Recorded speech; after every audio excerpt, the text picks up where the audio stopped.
Okay, good morning, everyone. Welcome to our next presentation, our webinar in the program of our tech school. And today we're going to speak about moisture in transformer oil and what do we do with that moisture, how we combat this, and we also will talk about the equipment that we suggest for working with this moisture. So as always, there is a team here that will answer your questions. You can pose your questions in the text chat, just so that we do not interrupt the presentation for answering. All of your questions are all obviously saved, and if we do not have the time during the presentation to answer them, these questions will be answered to your email. If you desire to receive a certificate of attendance or of this meeting, you can talk to your Globe Core manager, and or you can also request that in the text chat, and somebody will get back to you and give you that certificate. All right, I hope everyone can hear me well enough. A bit of a new setup with the microphone here. So let's see. Okay, so we talk about moisture today, and moisture is one of the most important things for transformers, is the moisture level inside the transformer.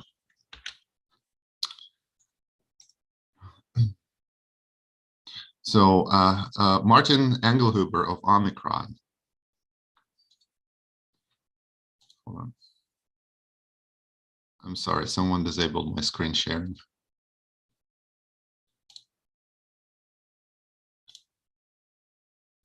Just a second.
All right, I hope everything is working fine now.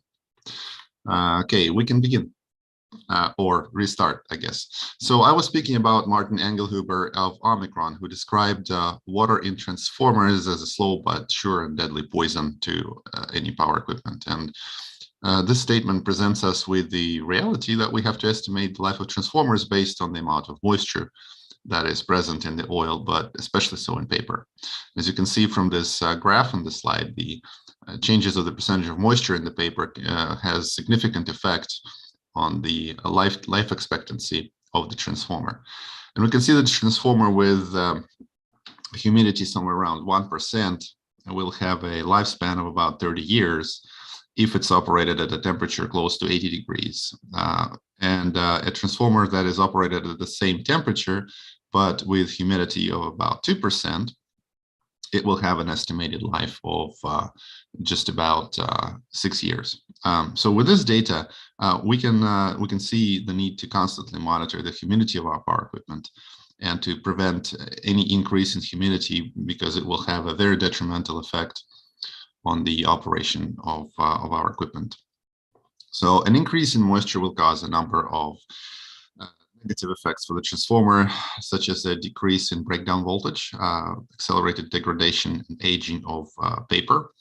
It causes aging of oil, and in general, it decreases the physical and chemical characteristics of the oil that negatively affect the operation of the transformer. And in this session today, we'll talk about the various characteristics that will be affected by moisture, and we'll present an alternative solution that can be very useful for transformers with high level of moisture, but such transformers that are difficult to disassemble and service in the workshop, which is obviously true for many transformers, because repairing transformers can always be problematic. Okay. So breakdown voltage, I mentioned in the previous slide. It's one of the most commonly used field tests. As you know, it's pretty easy to perform. It gives you the information about the changes in transformer oil, and there are some things about this test that need to be properly understood to get the best results from it. It's commonly used as an indicator of the general condition of the oil, and this is due to the fact that there are a large number of elements that are components that can affect this parameter. And this is why we're going to identify the various elements that we can control in order to have better performance, and apply tests in an adequate manner that correctly reflects the reality of the condition of the dielectric fluid that we're analyzing. And to do this, we must clearly understand the mechanisms of the test and the various components that are associated with it. And the test really gives the average of several measurements that are constantly performed on the oil based on what is said by various standards. And in this webinar, we'll talk specifically about 3 methods, and we shall not forget that there are many more of those. So this test is very important to one of the most important field tests, where a particular element cannot be identified what is degrading the performance. Basically, it doesn't give us a specific definition of what's going wrong. This test is the key to determining that there is something wrong with the transformer, but it doesn't give us the information about the specific element or substance that is causing the problem. Okay, so there are several things that cause breakthrough or arc in the transformer oil, and it is mostly determined by the characteristics of the pollutant in the oil. For example, the presence of gases in the oil creates channels through which electricity can pass and create an electric arc.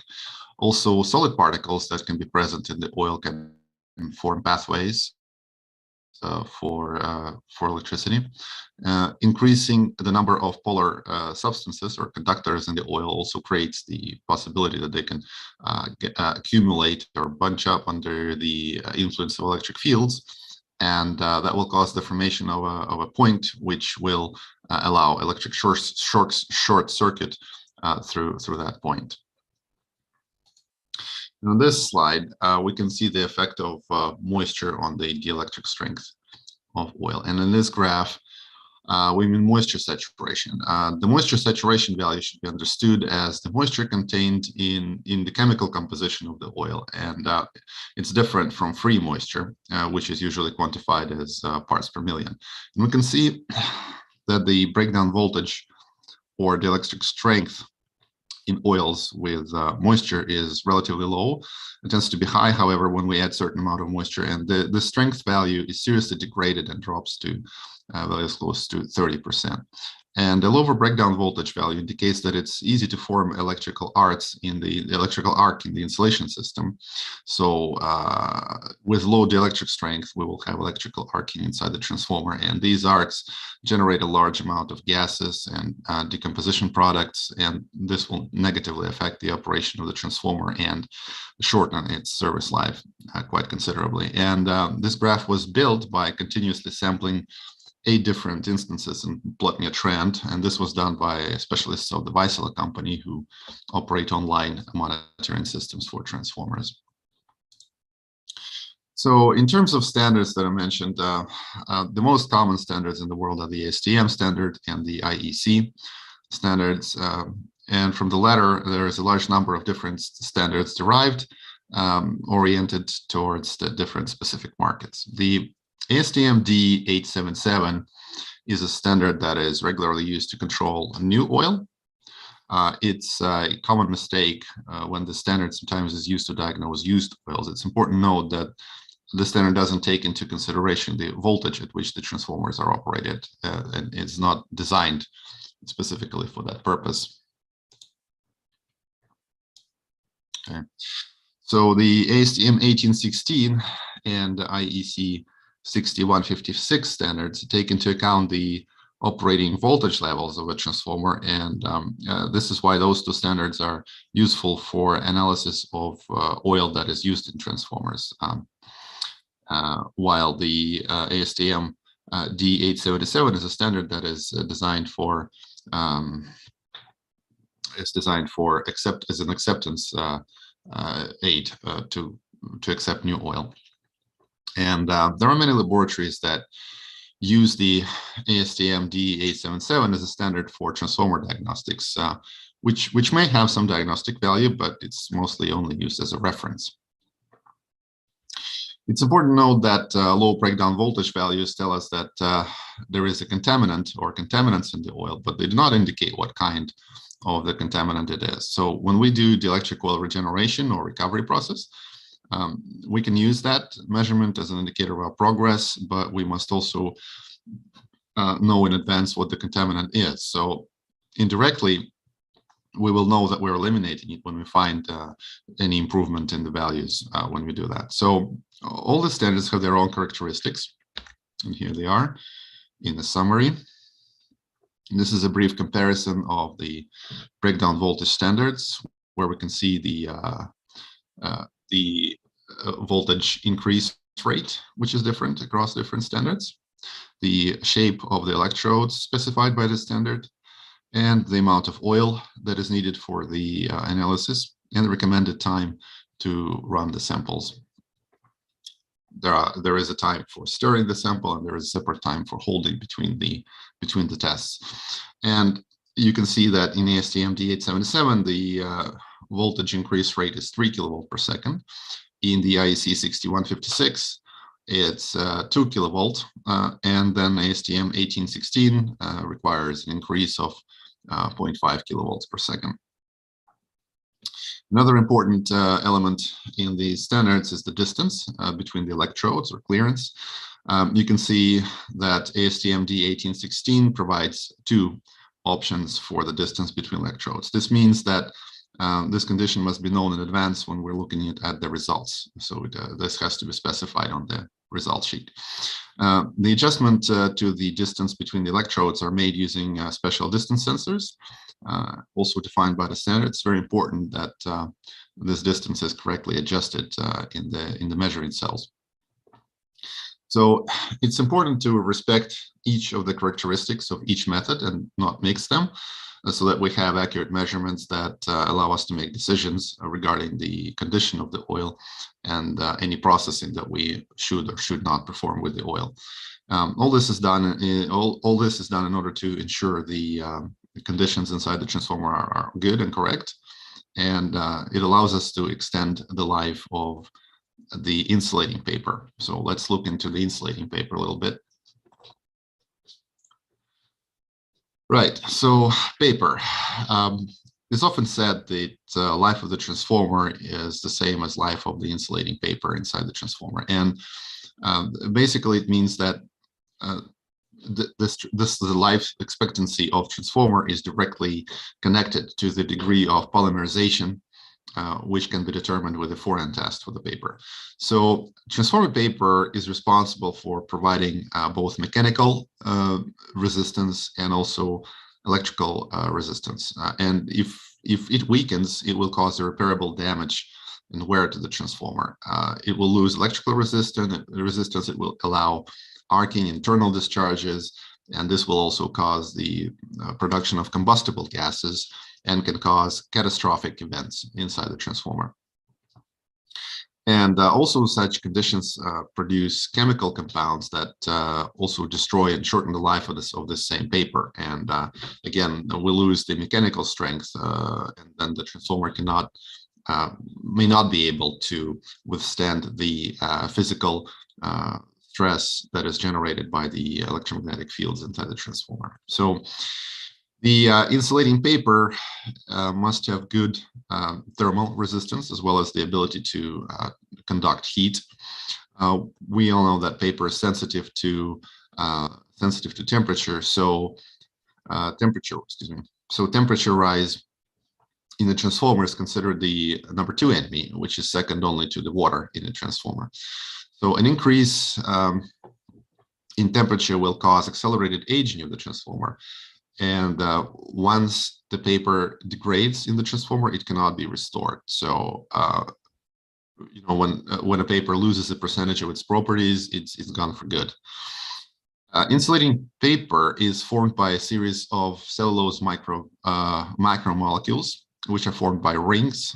These rings, as you can see on the slide here, they can break and separate from the molecule. That reduces the degree of polymerization of the paper. So when the polymerization number of paper drops to about 200, this means that the paper is no longer useful, and that sadly is the end of life for the transformer. So some of the characteristics of transformer paper are its high strength and resistance, and the fact that it's a very porous material, which gives it a good affinity to water. So when after the paper decomposes, its particles suspended in the oil can also become catalysts, which further facilitates the degradation process of the oil, however. So it's well known that most of the moisture of the transformer is not actually suspended in the oil. On the contrary, it's usually absorbed by paper, because paper is hydrophilic, means it has high affinity for water, while oil is considered hydrophobic, so oil will repel any water that it encounters, unlike paper. So it's important to keep the insulating system under low humidity conditions at all times to ensure continuous and efficient operation of the transformer, and to delay the formation of the polar products of decomposition in the oil. So a new paper in the transformer will be very resistant to mechanical stress, and the old paper with low polymerization is going to crack easily, and it will not be physically as strong as new paper. Okay. So, as I've mentioned, life of the transformer is 100% related to the life of its insulating paper. And as I also mentioned, the performance cannot be restored. The insulating paper also behaves as an absorbent inside the transformer. It's even stated that sometimes that about 10% of the oil entering the transformer is contained in the paper. So this paper impregnated with oil will absorb from oil many of the contaminants that can be found in the oil. And this is why it's important to keep the oil in a very good condition.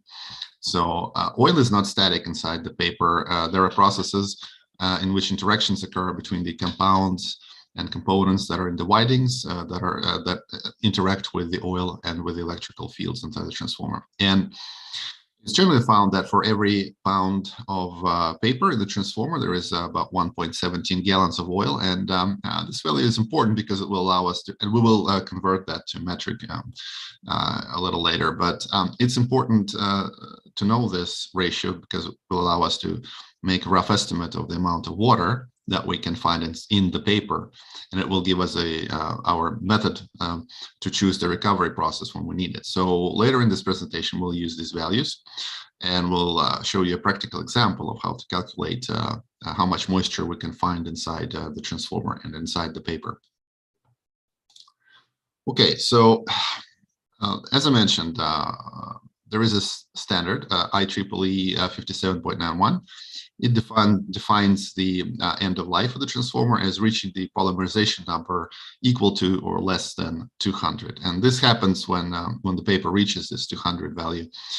Its electrical resistance decreases, but it mostly has to do with its mechanical strength, physical strength. So here we see that new paper it can withstand loads of up to 117,000 kPa, and paper that is old can only hold about 3,100 kPa stress. So when conducting infrared analysis, this will determine the size of the cellulose chain and thus the polymerization number of the paper. And this characteristics is the basis for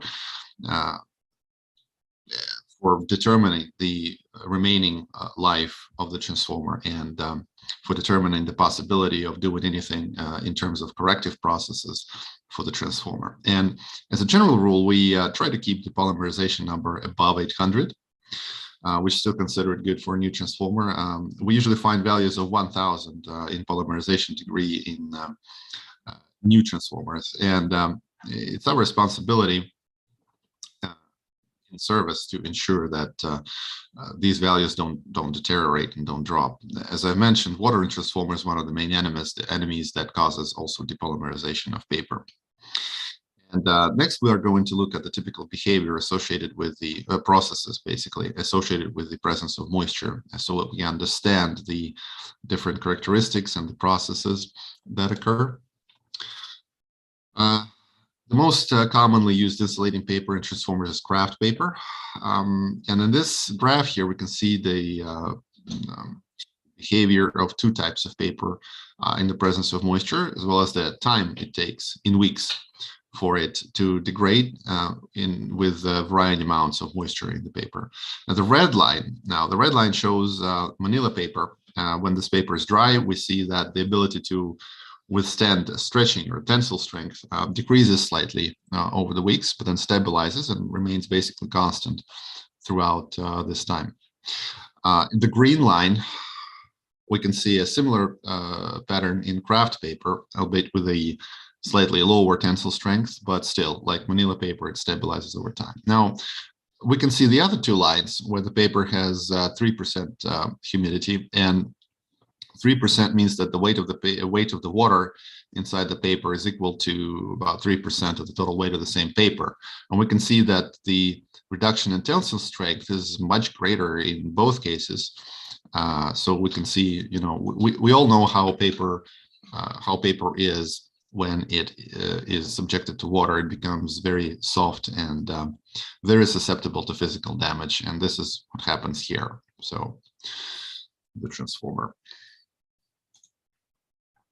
And water in the transformer can be present in many various forms. Now, specifically in oil, we have two main types of water. It's free water, which we can quantify in ppm, parts per million, and then there is this dissolved water, which is quantified as a percentage of total water.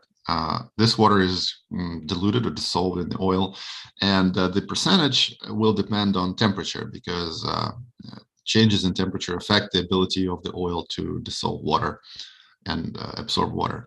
And free water can and will cause problems with breakdown voltage or dielectric strength. This water is also very easily transferred to paper. It's usually present in our transformers due to leaks or any sealing problems that cause a constant exchange between the environment and the transformer. But dissolved water, on the other hand, has some characteristics that it's not visible to the naked eye, basically. It dissolves in the oil. It can separate from the oil with temperature changes. So when we have a temperature drop, most of the water that has been diluted will exit the oil, and it will turn into free water. And then we can quantify that in ppm. But dissolved water also acts as a catalyst, and it also accelerates the degradation processes in the oil.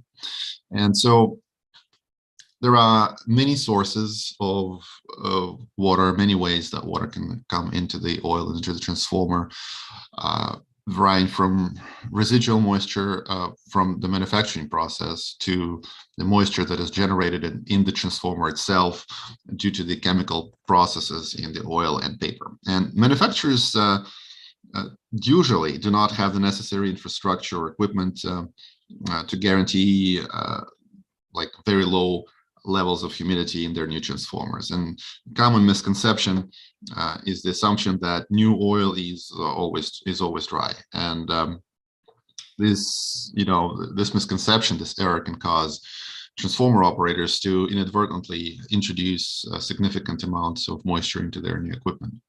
And another source of moisture, and without doubt the most common, is the environment.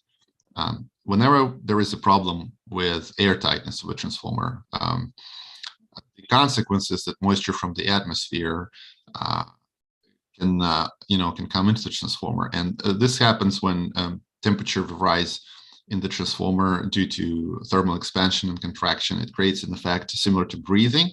So every time this happens and transformer sucks in some external air, this air, as we know, is loaded with moisture, so it will be a strong source of moisture for the transformer. Okay. And here in this, we see that the presence of dissolved or free water, the ratio between them basically depends on the temperature. The graph shows how the oil has a higher ability to hold water with increased temperature in its chemical composition. And this can be very important when we work with transformers with high levels of dissolved moisture that have been exposed to significant temperatures for a long time. Because when we perform a scheduled shutdown or maybe an unscheduled shutdown, the temperature of the transformers decreases, and this causes moisture to separate from the oil.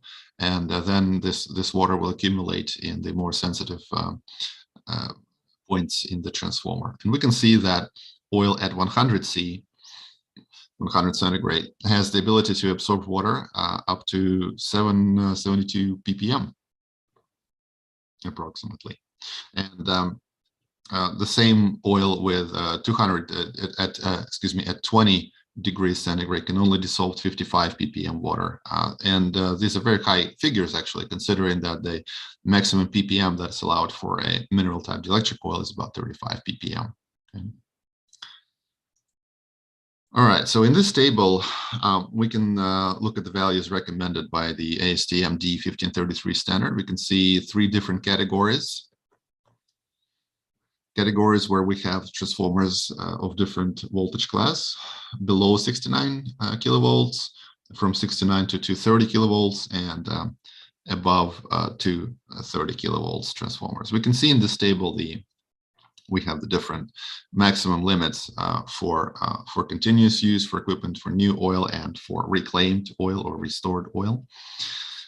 You can see that here, for transformers, for example, with a rating of less than 69 kilovolts, for continuous service, we should have something less than 35 ppm free water. And for anything over to 30 kilovolts, for example, for regenerated oil, we can operate with moisture content of less than 15 ppm, but preferably we'll try to keep that less than 10 ppm. And in this slide, we can see the tables from the standard. Again, it shows the different allowable, permissible values for moisture for the different voltage classes of the transformer. Right. So, okay. So usually we know that oil is a compound that's not really miscible with water. So if we take a container, put a significant amount of water and oil in it, shake them up, we know that they will separate.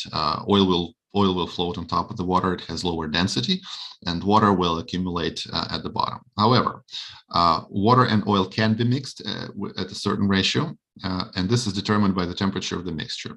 The higher the temperature, the better the mix, okay, or dissolve. So when we want to report a humidity value for a transformer for dissolved water, we're going to do so based on the temperature at which the sample was taken. So when we say that oil is 100% saturated with water, that indicates that there is no more ability for any water to be absorbed or dissolved by the oil at this temperature specifically. 50% saturation means that the oil is still have about half of its capability to dilute water. So we should not, when we say 50% humidity, it does not mean that there is half moisture, half oil. It's not a 50-50 split, actually. So moisture saturation in the oil is an element that is a number that needs to be controlled when we operate transformer. And we see for transformers over 230 kilovolt, only if it's less or equal to 5%, that is something that we can accept. Okay. From here, we can understand the importance of keeping it as low as possible. This will give us stable oil performance and a low tendency to perform any contamination, any contaminant compounds in the oil. So for transformers with voltage level less than 69 kilovolt, this value actually increases to 15%. That's the limit. Still relatively low, and we must control any values above 30% saturation. This will cause large decrease in the breakdown voltage or the dielectric strength of the transformer in the oil. So, as we have said throughout this presentation, the water inside the transformer is not static, it's circulating. It moves from oil to paper and from paper to oil. And as I've said, this depends on the temperature at which the transformer is running. So we know that transformer is a system that constantly changes its temperature due to the environmental changes in temperature and also the load on the transformer. And this gives us the ability to keep the transformer dry and to prevent the paper from reaching dangerous moisture levels. And what we have is that when the transformer heats up, when the coils heat up the windings, they will actually release moisture towards the paper in a small but constant proportion. And when the transformer cools, this moisture migrates from the oil to the paper. Okay. So moisture is distributed unevenly inside the transformer, and we must understand that there are some components and parts that will be more affected by water. And again, water is a polar compound; it will be drawn or attracted to the points of the strongest electrical field.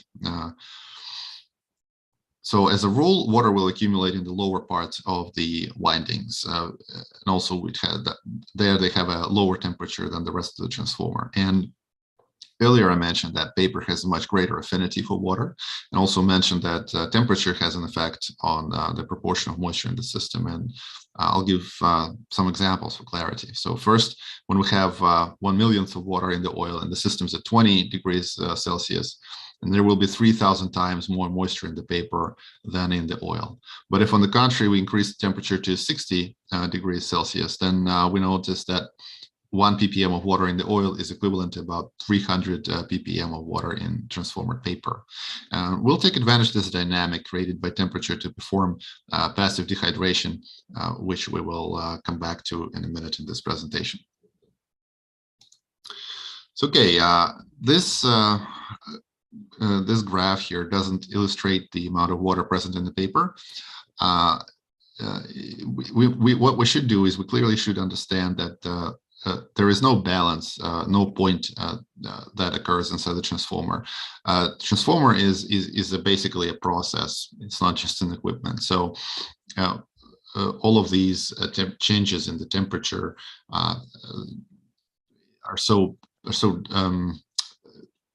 the changes in temperature change the dynamic inside the transformer, and water goes into the oil or paper all the time, depending on the temperature. We cannot achieve some point of balance and stay there, okay?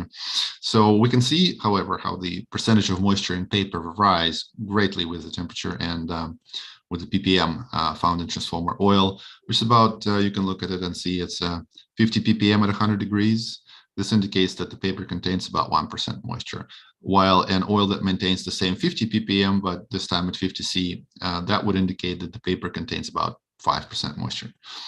So 1% is considered optimal for transformers and is generally associated with, it can generally be found in new transformers.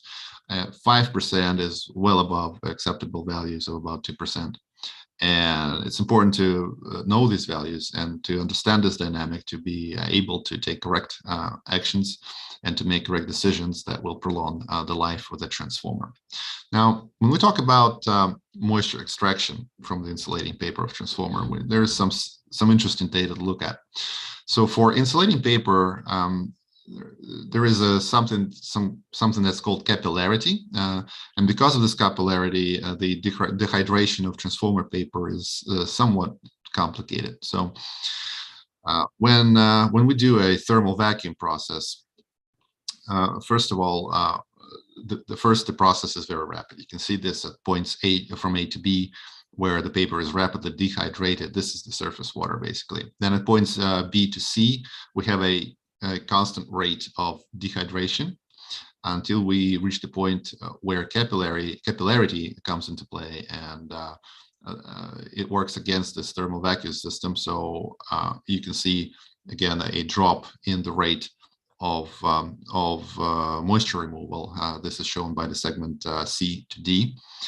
And in this case, when we reach these values, repeating this process might not be effective. So thermal vacuum process application is somewhat limited by this capillarity in terms of water removal. Okay, so as about 18 to 30 circulations of oil might be required to achieve adequate moisture levels, the process becomes a bit expensive, in terms of operating costs and in terms of downtime. And so this graph, by the way, here, it can be found in the book Field Maintenance for Transformers, written by engineer Guyot from Columbia, I believe. So, okay, in this graph here, we can see the it's a moisture versus temperature of the transformer curve. So we can observe that an increase in temperature causes an increase in moisture in parts per million present in the oil, although the water behavior slows down a bit. So we know that still there is a delay here between the temperature rise and the moisture increase, but still there is definitely a connection that we can see. So as we saw in this previous graph, there is a delay between the temperature changes and humidity changes, and the Weissler company, they call it the humidity hysteresis. So moisture history can cause us to sample oil at the same temperature and still get different ppm readings. And this is related to the previous phase that precedes the sampling. So in simple terms, if we take an oil sample and the transformer temperature was very high, we'll have a higher moisture content in the sample than if we took the sample at the same time, but the transformer was colder, so before reaching the indicated temperature. And knowing this, with the help of these graphs and knowing this information, we've already determined that water is not static. So it's from this process of going from oil to paper and back,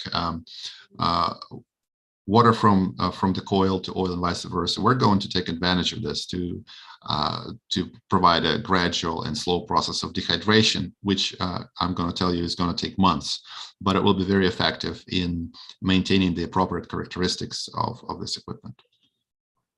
So when I say slow process, here's what we have. This is an SSD system. Excuse me.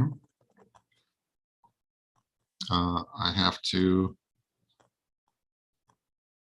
hold on just 1 second, please.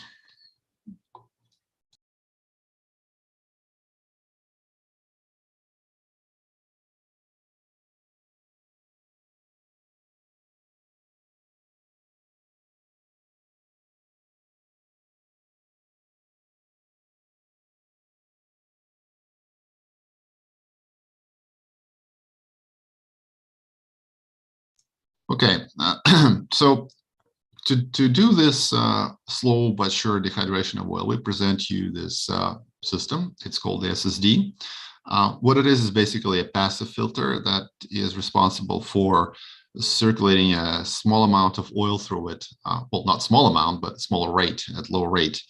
And by doing so, it gives us gradual but constant dehydration of oil. So when we dry out a small amount of oil and oil returns to the transformer, it creates an imbalance in the oil. And the transformer will compensate by moisture that will be emitted from the paper and from the windings back into the oil. So, and when we draw this oil again and run it through the system again, and we take this moisture out again, the balance constantly shifts towards drier oil, and this moisture will be extracted from the paper. So we will reduce the ppm of water in the oil, and this will also reduce the water present in the paper and the percentage of saturation in the oil. Okay, so and all of these processes basically remove moisture and thus extend the service life of the transformer because they help preserve paper. So okay. Here's a use case, an example of applying this equipment. In here, we have a transformer with an oil volume about 1,000 gallons. It's about what, 3,000, about 3,700 liters. We can see that the initial moisture in the transformer is about 1.30% in paper, and the final moisture in paper after 8 months of operation with the system is close to 0.7%. And in addition, we observed a change in saturation from 16.9%, which is quite questionable for the operation of the transformer, to about 9.3%, which is an acceptable value. And there is a decrease in ppm of moisture in oil from 25 to 14.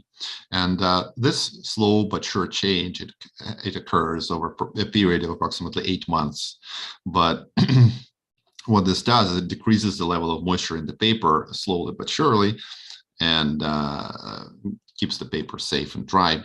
So how do we get these numbers? How can we quantify and calculate it? And I'm going to show you right here. So let's look at this example in more detail. So first, we're gonna say once again that for every pound of paper in the transformer, there is about 1.17 gallons of oil. And we know that the transformer in question has got approximately 1,000 gallons of oil. Multiply this by 1.17 indicates that we got 1,170 pounds of paper. So if we convert that to metric, we know we have about 530 kilograms of paper. So if we know that the initial percentage of water is 1.3 by weight, and we can calculate that 1.3 of 530 kilograms is 6.89 kilograms. That is 6.89 liters of water in the transformer paper. And remember that 1 liter of water is 1 kilogram. Exactly. So we calculate the percentage of the final water after 8 months of the process. We can see that it's 7%. If multiplied by 530 kilograms of paper, we get that the current amount of moisture is 3.71 kilograms or 3.71 liters. So now we can do the difference between the initial amount of water and the amount of water at the final stage. We can see that we removed about 3.18 kilograms of water. So you can see that about 3.2 liters of water have been removed from this solid insulation, and this will do great for the transformer. It will greatly increase its life expectancy, and all of this is achieved, while the transformer is still running. And this system that I've showed you in the previous slide, it's attached to the transformer and it's used continuously with the transformer, and it stays with the transformer for many months. So this result was achieved over months with the transformer still running. So there is no downtime, no losses related to the downtime of the transformer. We do not have to take the transformer offline. And you can see that this result is pretty good, especially considering that the transformer is can still take moisture from the outside, and it can still generate moisture from the chemical processes inside the transformer. But even with this income of moisture, there is still a significant reduction of water content in the oil and in the paper. So one of the there are several advantages to using the SSD, and one of it is that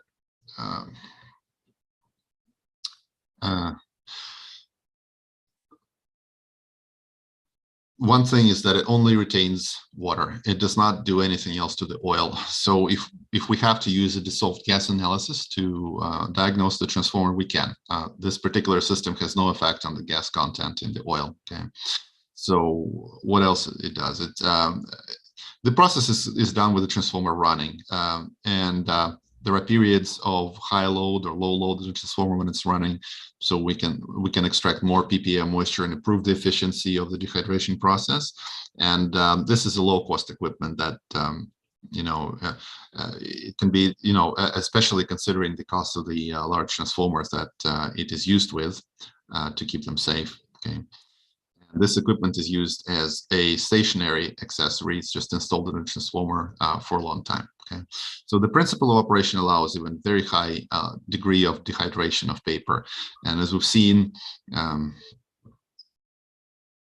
this process is not limited by the capillarity of the paper, as I've shown you in a graph above in one of the slides, where when capillarity comes into play, the rate of moisture extraction is very low and the thermal vacuum process becomes somewhat limited, but the SSD process still retains its efficiency because we don't have to do it fast. It's a slow process, but it's a very sure process. Okay. As I mentioned, the process is slow. So we cannot expect an immediate response in the system. It's based on a normal process of moisture exchange between the windings and the oil that happens due to the normal load variations inside the transformer. The initial costs, the starting costs for this equipment are quite significantly lower compared to other similar equipment in the market.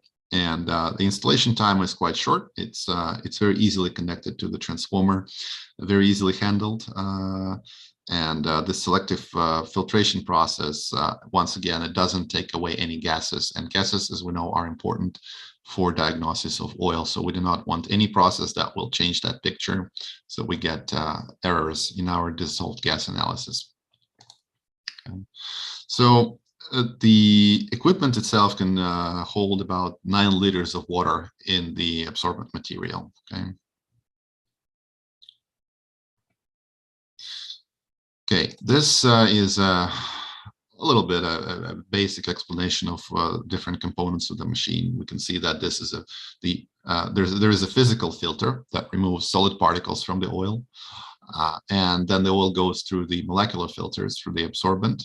There are 3 columns that are easily detached for replacement if need be. There is a side glass for visual control of the process of the oil flow.